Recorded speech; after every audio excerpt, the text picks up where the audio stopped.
Hello and welcome to my kitchen. I promise that we are actually doing sewing today. I've been sick for the better part of February. I'm feeling good, ready to get back into it, making my coffee, and gonna go make something cozy because it snowed this morning here in Michigan. So still plenty of time for cold weather sewing, even though we're getting into March. So here's what I'm thinking. This is the Hive pullover and it's in this like hot pink rib knit. Very fun, very cute. This is the Sinai dress and it's in this like pink houndstooth flannel. Very cozy, very fun, love it. So the thought is we smush the two together. This is not stretchy, but given how much ease is in this pullover, like it is pretty oversized and boxy, I think that I can make it work.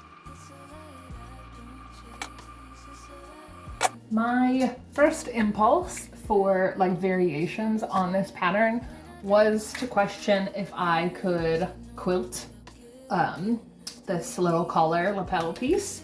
So I think that's what I'm going to do. I'm going to cut 2 layers. This makes me look like Frankenstein. I just don't want to lose them and I don't have hands. I think I'm going to cut 2 layers of the flannel for the neck and quilt them together. But then I'm also contemplating doing the same thing for the back, just to give it a little extra heft, a little extra texture and coziness.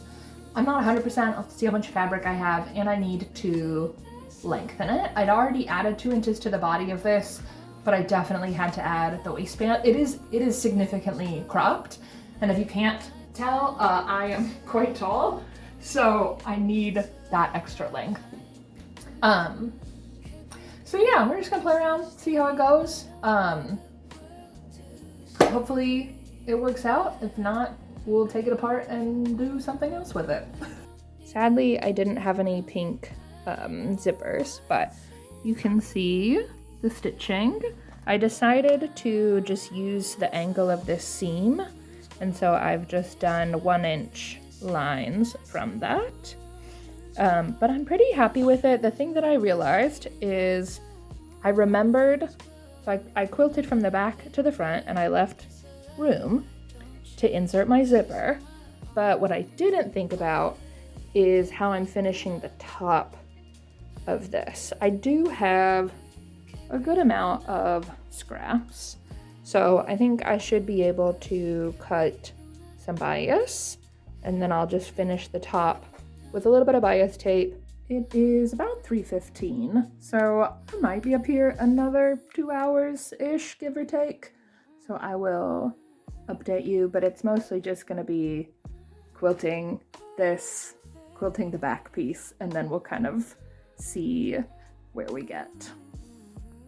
All right, I'm ready to call it a day, but I'm very excited about this. Let me show you.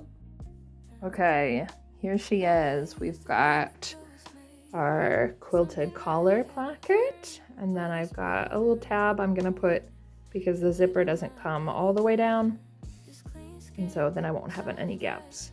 I'm gonna do bias at the top to cover that. I did get inspired and I did these quilted patches on the elbows, and then tomorrow I'll go back and I'll zigzag all the way down, so that'll pop a little bit more. I cut the cuff on the bias. It's a little bit shorter, but it should stretch to fit just fine. Might put some elastic in it. We'll see, I don't know. And then the back, I did my quilting. The whole thing is gonna have like a scooped hem. My quilting, and then the yoke is also gonna be cut on the bias. So yeah, I'm super excited. I think this is gonna be really fun. All right, so all of the fiddly bits are done. All of my quilting and embellishments and applique, and I'm ready to assemble. So I'm very excited. So the whole front and back are ready.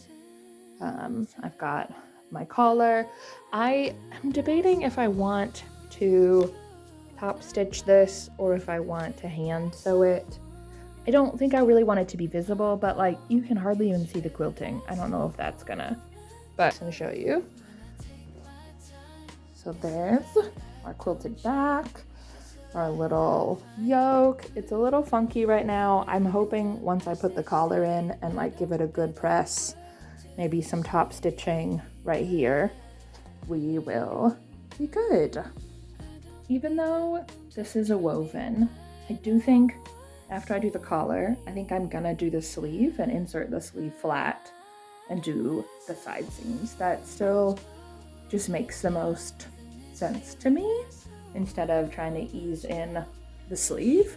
And then while we're talking about sleeves, I want to show you something that I've started doing that I love so much. Okay, this is a cuffed sleeve and I have sewn on the cuff and then I've pressed my seam allowance that'll go here and I've folded it in half and pressed. And this is so much easier to do while it's flat. And then once I insert it, the whole thing, it'll get sewn together, right? Everything will line up and then I can just flip it over the top and stitch this down, bam, done. And that's so much easier than trying to press it in the round and then attaching it to the sleeve after. So I'm very excited about that. Okay, the collar is on. I did just go ahead and like serge it and finish it and everything. But before I keep going with the sleeves, we do just need to make sure that this goes over my head and like we do expect that it will work and fit as the body of it comes together. So, oh, not a problem. Not a problem. Okay.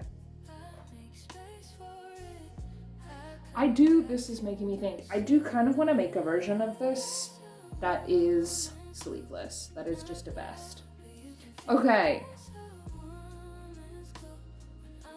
Where's the shoulder? There we go. Okay. Yeah. Oh, that's good. That's not gonna be like super oversized. See my cute little quilty back. Ignore, I will fix the front. This is not what it's supposed to look like, but this is adorable. I love it. I think this is gonna be cute. It folds over really. I like how flat this lays because it's nice and soft because there's no interfacing. The knit ones, they do have you interface. That's cute. Okay, before I do the sleeves, I do think this obviously needs to be pressed, but I think I'm gonna do some top stitching. I think that's gonna look really nice. So fun! So fun. Okay. Yay.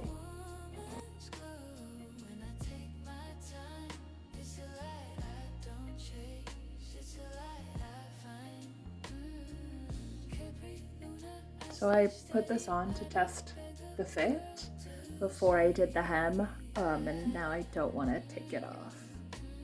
Can I start a new project?